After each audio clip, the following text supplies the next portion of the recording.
pasti umumnya atau kebanyakan kita, jika ditanya apakah kita ingin hidup yang gampang atau yang sulit, atau mungkin ditanya apakah kita menginginkan hidup yang mapan atau ingin hidup yang miskin. Saya percaya bahwa kita semua memiliki kerinduan atau pasti akan menjawabnya, kami ingin hidup yang lebih baik, yang lebih mapan, dan kalau bisa berhasil dalam hidup ini. Namun pada umumnya kebanyakan kita lupa bahwa untuk mencapai kepada kehidupan yang lebih baik, kehidupan yang lebih mapan yang kita inginkan, di situ kita harus melalui proses. Ya.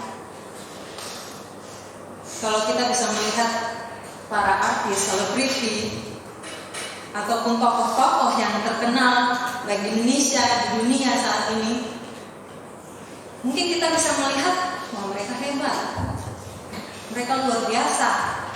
Tetapi kalau kita lebih dekat dengan mereka, mengenal mereka lebih jauh, maka kita akan mengetahui bahwa mereka sampai ke titik itu saat ini, mereka pasti telah melewati banyak hal. Nah, di dalam Alkitab juga berbicara tentang tokoh-tokoh Alkitab yang kita sudah sering kenal, kita sering baca kisah mereka, bahwa mereka dipakai Tuhan secara luar biasa, menjadi pemimpin yang dipakai Tuhan yang luar biasa atas umat Tuhan. Di antaranya kita kenal Yusuf, ya. Kita tahu bagaimana kisah hidupnya. Dia dibuang oleh saudara-saudaranya, dibenci oleh saudara-saudaranya, dia dijual sebagai budak, bahkan dia difitnah, dipenjarakan, dilupakan. Tetapi pada akhirnya Tuhan. Kita juga mengenal tokoh Daud. Kita tahu siapa Daud, ya. Kemudian kita juga mengenal tokoh Daniel, ya. Dia dibuang ke pembuangan. Banyak yang iri terhadap dia, tapi Tuhan membuka dia. Dan kita juga mengenal tokoh Yefta. Nah, salah satu yang akan kita mau belajar dari tokoh Alkitab ini adalah tentang Yefta. Saya ajak Bapak Ibu sekalian untuk membuka Hakim-Hakim pasal yang ke-11 ayat 1 hingga ayatnya yang ke-11. Hakim-Hakim pasal 11 ayat 1 hingga ayat yang ke-11. Saya akan membacanya bergantian dengan Bapak Ibu sekalian. Saya akan baca ayat yang ganjil, Bapak Ibu membaca ayat yang genap. Yefta dan Gilead. Adapun Yefta orang Gilead itu adalah seorang pahlawan yang gagah perkasa. Tetapi ia anak seorang perempuan Sunda. Ayah Yefta ialah Gilead. Juga istri Gilead melahirkan anak. Ayat yang kedua silakan Bapak Ibu. Juga istri Gilead melahirkan anak laki baginya. Setelah bersama dengan istrinya ini, maka mereka mengusir Yefta. Katanya kepadanya, engkau tidak mendapat pusaka dalam keluarga kami, sebab engkau anak dari perempuan lain. Maka larilah Yefta dari saudara-saudaranya itu dan diam di tanah Tob. Di sana berkumpullah kepadanya petualang-petualang yang pergi merampok bersama-sama dengan dia. Beberapa waktu kemudian Bani Amon berperang melawan orang Israel. Dan ketika Bani Amon itu berperang melawan orang Israel, pergilah para tua-tua Gilead menjemput Yefta dari tanah Tob. Kata mereka kepada Yefta, mari, jadilah panglima kami, dan biarlah kita berperang melawan Bani Amon. Tetapi kata Yefta kepada para tua-tua Gilead, bukankah kamu sendiri membenci aku dan mengusir aku dari keluargamu? Mengapa kamu datang sekarang kepadaku pada waktu kamu terdesak? Kemudian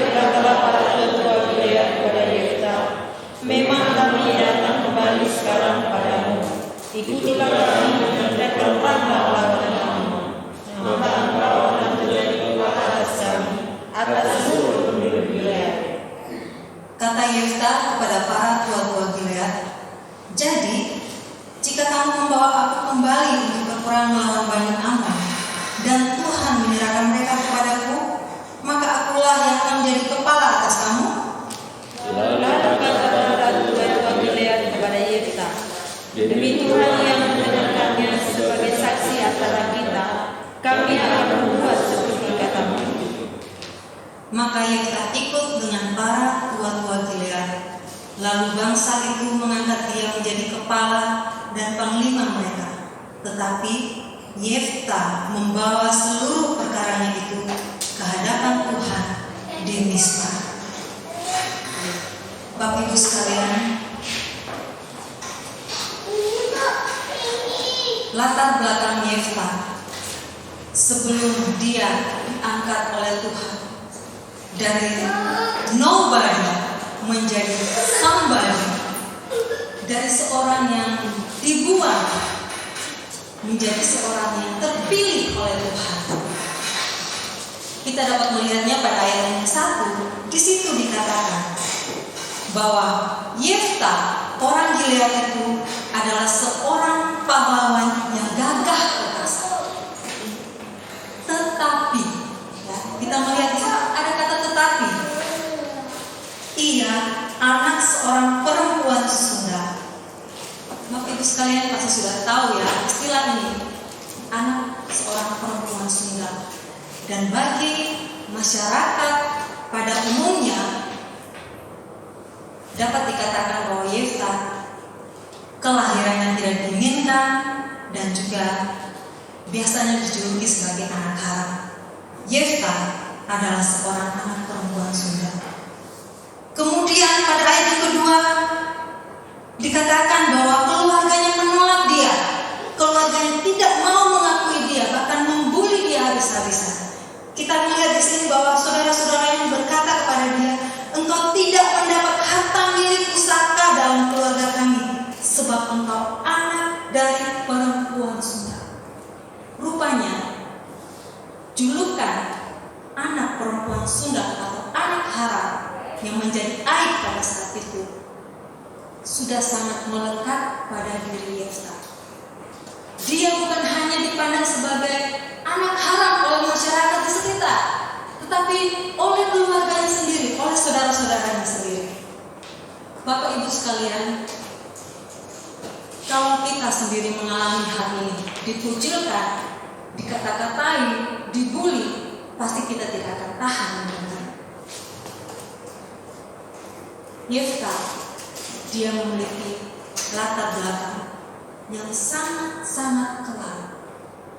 Dia ditolak, dia dibully, bahkan dia diusir. Dengan kata lain, dia dibuang oleh keluarganya. Kemudian pada ayat yang ketiga yang sudah kita baca tadi, bagaimana sikap Yefta menghadapi itu semua. Dikatakan pada ayat yang ketiga, maka larilah Yefta dari saudara-saudaranya itu dan diam di tanah. Bapak Ibu sekalian, saya sempat berpikir, mungkin saja kalau ditarik ke diri saya pun akan melakukan apa yang Yefta lakukan, yaitu melarikan diri. Ya, kalau di berita-berita yang kita baca di koran, di TV, di internet, bahkan lebih parah daripada itu ya. Ada anak yang mengalami broken home, yang mengalami juga dibuang, ditolak oleh keluarga, ditolak oleh masyarakat, sampai dia begitu stres, kemudian dia menghabisi nyawanya sendiri. Karena apa? Karena ada penolakan yang dia rasakan, suatu siksaan secara batin, luka-luka batin itu yang terjadi di dalam dirinya. Sehingga kalau dikatakan bahwa di sini Yefta melarikan diri dan diam di tanah Tob, itu sesuatu hal yang wajar. Namun apakah ada dua kemungkinan Yefta dia melarikan diri dari keadaannya, dari keluarganya. Kemungkinan yang pertama, Yefta takut. Yefta dia merasa sangat terluka kemudian dia pergi. Tapi mungkin juga yang kedua, karena dikatakan sini, engkau tidak mendapat harta milik pusaka dalam keluarga kami. Mungkin yang kedua juga, Yefta berbesar hati, ya, berbesar hati. Dua kemungkinan ini ada, ya, di dalam diri Yefta sehingga dia melarikan diri. Bahkan ketika dia melarikan diri, dikatakan dia diam di tanah Tob. Dan di sana dia berkumpullah kepadanya petualang-petualang yang pergi merampok bersama-sama dengan dia. Yefta, ketika dia ditolak, dia pergi melarikan diri. Dikatakan dia diam di tanah Tob. Di tanah Tob ini, kata Tob ini dalam bahasa Ibrani itu kata lainnya adalah tanah yang baik, tanah yang subur, ya. Tetapi dikatakan bahwa Yefta kepadanya itu berkumpul orang-orang yang kemudian pergi merampok. Artinya dia menjadi pemimpin dari gangster perampok pergi untuk merampok, ya. Ada penafsir yang mengatakan bahwa kenapa ya Yefta dia tinggal di tanah Tob, ya, dia tinggal di daerah yang subur, kenapa dia tidak berusaha? Dia tidak mengusahakan tanah itu menghasilkan untuk menghidupi dirinya, tetapi dia malah melakukan hal yang jahat, menjadi kepala atau pemimpin dari para perampok yang berkumpul bersama-sama dulu. Mungkin saja hal yang terjadi karena luka-luka batin itu ada di dalam dirinya.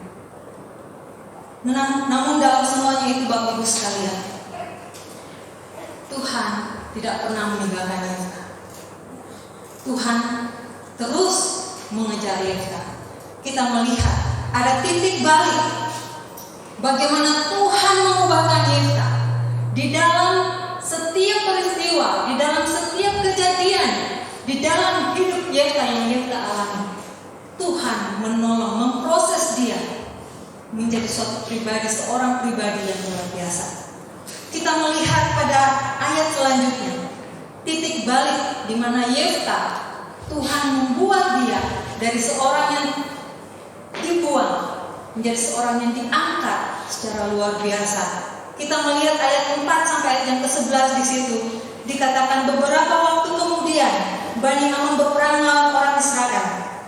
Dan ketika Bani Amon itu berperang melawan orang Israel, pergilah para tua-tua Gilead menjemput Yefta dari tanah Tob.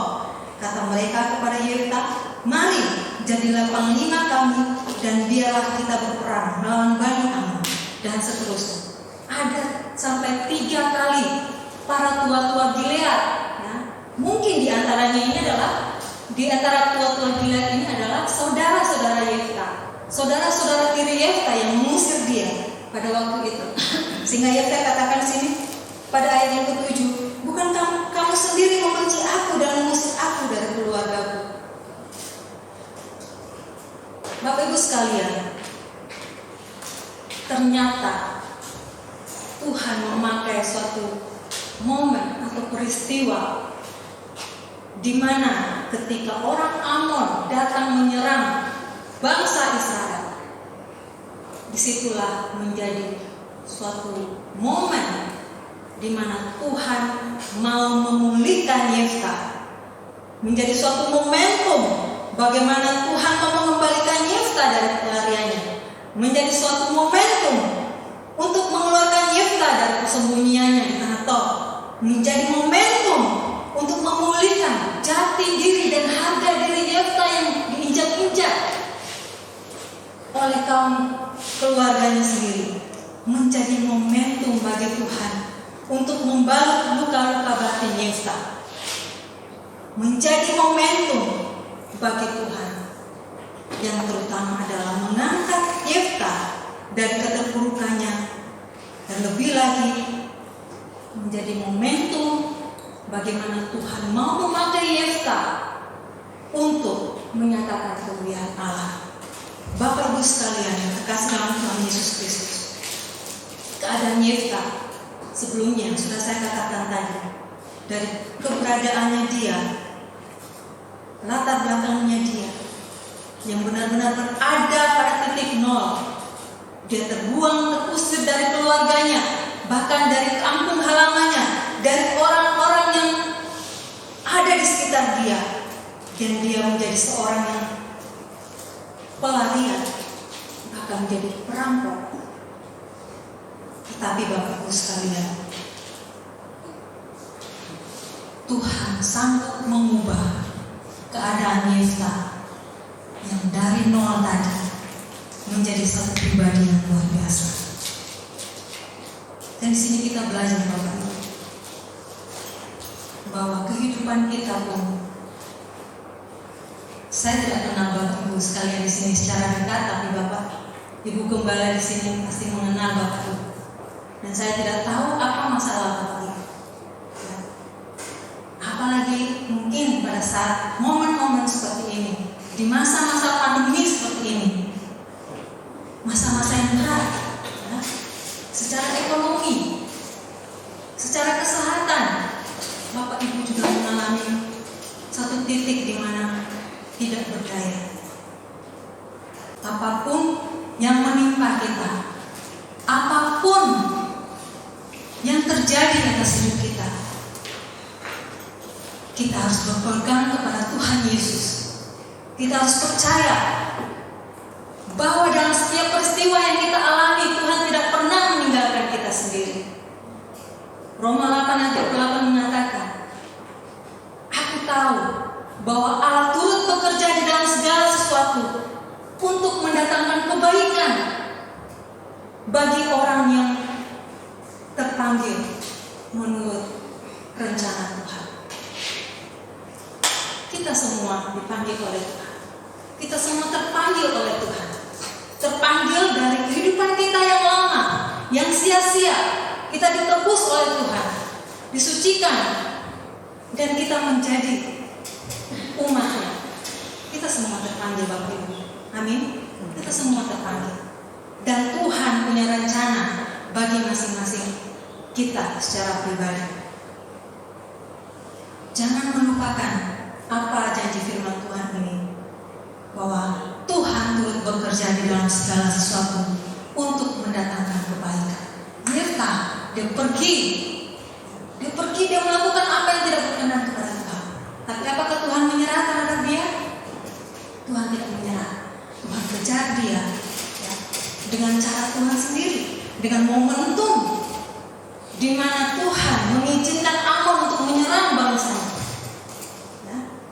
Momentum yang tidak enak, ya, di mana dia di dalam titik nol, ya. Tapi luar biasa. Saya sempat berpikir, kok orang-orang tua-tua ini, kok mereka kayak nggak ada orang lain di sekitar mereka, ya? Kayak nggak ada orang lain lagi yang tidak bisa menjadi panglima selain Yefta. Kok mereka pergi mencari dan menjemput Yefta untuk menjadi panglima mereka, menjadi pemimpin atas mereka? Tidak ada orang lain. Saya mengertinya begini Bapak Ibu sekalian, bahwa inilah cara Tuhan. Tuhan memilih Yefta. Tuhan tidak melihat apa yang dilihat oleh manusia. Kebanyakan kita mungkin menilai manusia sesama kita dengan kacamata kita sebagai manusia yang sangat terbatas. Mungkin orang-orang sekitar Yefta, atau mungkin kita sebagai manusia memandang bahwa Yefta adalah anak haram. Tetapi bagi Tuhan, Yefta adalah hamba. Yefta adalah anak. Di pandangan manusia, Yefta adalah pengecut, penakut sehingga dia melarikan diri. Tapi bagi Tuhan, Tuhan memandang dia jauh ke dalam hati dan jiwa, yang memiliki jiwa yang besar. Pandangan manusia menganggap dia sebagai orang yang jahat, pemimpin geng, merampok orang-orang. Tetapi di situ Tuhan melihat jauh lebih dalam ke dalam jiwa Yefta. Di situ ada jiwa kepemimpinan Yefta. yang Tuhan sudah taruh dalam diri Yefta. Tuhan juga melihat, Bapak Ibu sekalian, mungkin PR bagi Bapak Ibu, tidak apa-apa ya saya kasih PR buat Bapak Ibu. Bapak Ibu bisa melihat, membaca nanti di rumah bagaimana kisah Yefta, ya, pada ayat yang ke-12 dan seterusnya pada pasal yang ke-11. Situ baru kita akan tahu bahwa Yefta adalah seorang yang pemberani, tidak egois. Kalau kita membaca pada ayat yang ke-12, pasal 12 ayat 2 dan 3 situ. Tetapi jawab Yefta kepada mereka, aku dan rakyatku, ini pada waktu suku Efraim, ya, orang-orang yang sebangsa dengan Yefta, protes sama Yefta, kok mereka nggak diajak berperang. Sini jawab Yefta dikatakan, aku dan rakyatku telah terlibat dalam peperangan yang hebat dengan Bani Ammon. Lalu aku memanggil kamu, tetapi kamu tidak datang menyelamatkan aku dari tangan mereka. Ketika aku lihat bahwa tidak ada yang datang menyelamatkan aku, maka aku mempertaruhkan nyawaku dan aku pergi melawan Bani Ammon itu, dan Tuhan menyerahkan mereka ke dalam tanganku. Yefta Tuhan melihat sebagai seorang pribadi yang unggul, pribadi yang pemberani, yang tidak egois, tidak mempedulikan nyawanya sekali. Itu yang tadi saya katakan, Yefta seorang yang berjiwa besar. Bahkan ketika dia tidak diberikan harta, pusaka oleh saudara-saudaranya, dia berjiwa besar. Apalagi ketika dia sudah bernasar untuk menyerahkan. Ya, di sini kalau Bapak Ibu baca tentang nasar Yefta itu, ayat pasal 11 ayat yang ke-29 sampai yang ke-40 di situ. Di situ Yefta ketika dia pergi berperang, dia bernasar sama Tuhan, Tuhan, kalau saya pulang, ya, saya memenangkan peperangan kemudian saya pulang, siapa yang keluar pertama kali menyambut aku, dia akan persembahkan kepada Tuhan sebagai korban bakaran. Bapak Ibu kalau kita baca di situ, siapa yang keluar? Anak perempuan satu-satunya yang sangat Yefta kasih.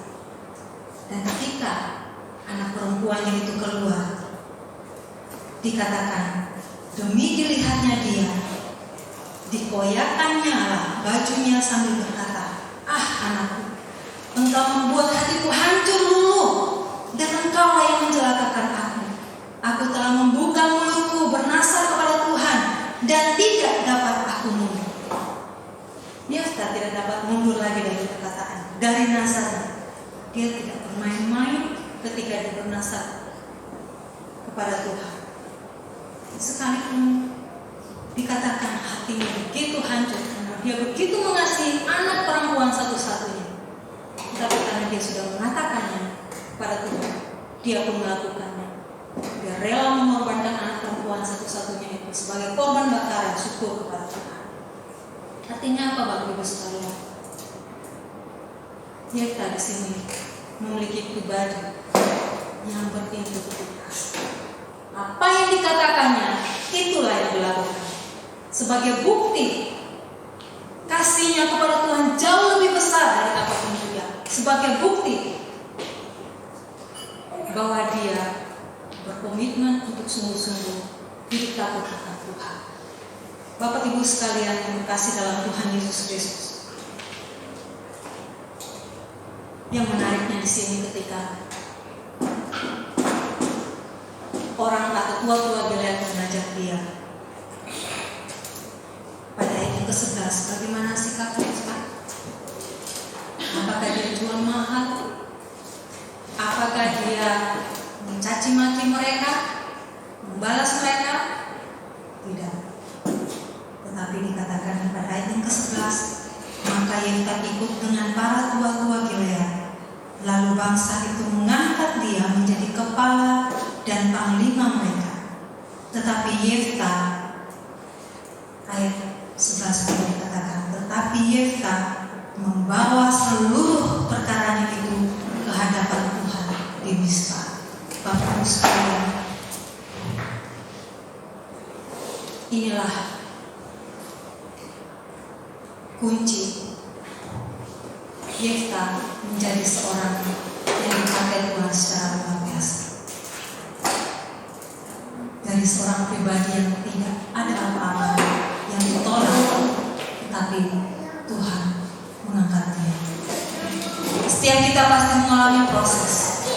Setiap kita pasti memiliki masa lalu yang kelam. Setiap kita pernah atau mungkin saat ini, saat duduk di tempat ini, kita sedang dalam keadaan terpuruk secara ekonomi, secara kesehatan. Kita tidak bisa pungkiri bahwa saat-saat ini adalah saat-saat yang begitu berat. Bukan hanya kita, tetapi seluruh dunia mengalaminya. Mungkin Bapak Ibu begitu bergumul, sepertinya sudah berada pada titik nol. Tapi saya mau katakan saat ini bahwa Tuhan sanggup untuk memulihkan kita. Yesaya 42 ayat ketiga dikatakan, bulu yang patah tertular tidak akan dipatahkan oleh Tuhan. Sumbu yang sudah pudar warnanya tidak akan dipadamkan oleh Tuhan. Siapa itu? Sumbu yang pudar warnanya itu mungkin ada di antara Bapak Ibu. Siapa itu? Bulu yang tertular itu mungkin ada di antara kita. Tapi firman Tuhan katakan bahwa Tuhan tidak akan mematahkan dan Tuhan tidak akan memandangkan. Percayalah senantiasa kepada Tuhan. Tuhan memiliki waktu dan caranya sendiri untuk memulihkan keadaan kita. Asal satu, percaya, berserah, dan setia mengikut Tuhan. Dan yang kedua, kita belajar dari Yefta. Apapun penilaian, apapun perkataan hinaan dari manusia, jangan fokus pada perkataan manusia, tetapi fokuslah kepada apa yang Tuhan katakan. Jangan fokus kepada penilaian manusia yang terbatas, tetapi yang terpenting adalah penilaian Tuhan kepada kita. Kita pun tidak boleh menilai orang lain ketika saat kita berada di posisi yang enak saat ini. Jangan sampai kita salah menilai orang lain, menjadi sombong dan merendahkan orang lain. Tuhan tidak suka. Berdiam diri di hadapan Tuhan, kita mau mengambil sikap seperti Yefta, bahwa dia menyerahkan, membawa seluruh perkaranya kepada Tuhan. Apapun masalah pergumulan yang Bapak Ibu sedang alami saat ini, bawa kepada Tuhan, serahkan kepada Tuhan, berdoa kepada Tuhan. Mari Bapak Ibu sekalian, katakan kepada Tuhan, Tuhan, kami tidak mampu, kami tidak berdaya menghadapi pergumulan yang ada saat ini, masa-masa yang berat saat ini. Tidak ada yang dapat kami andalkan, diri kami sendiri tidak dapat kami andalkan. Siapapun di dunia ini tidak dapat kami andalkan, tetapi kami mau mengandalkan Tuhan, karena Tuhan Engkau Allah yang setia, Engkau Allah yang mengasihi kami, dan Engkau yang memanggil kami. Engkau tidak akan membiarkan kami. Tuhan, tolong kami, berkati kami, kuatkan kami di saat kami mengalami masa-masa yang sulit, supaya kami tetap setia kepada Tuhan, dan kami tetap percaya bahwa Tuhan pasti akan menolong dan memulihkan kami. Dalam nama Tuhan Yesus Kristus Allah yang hidup, kami sudah berdoa dan bersyukur. Haleluya.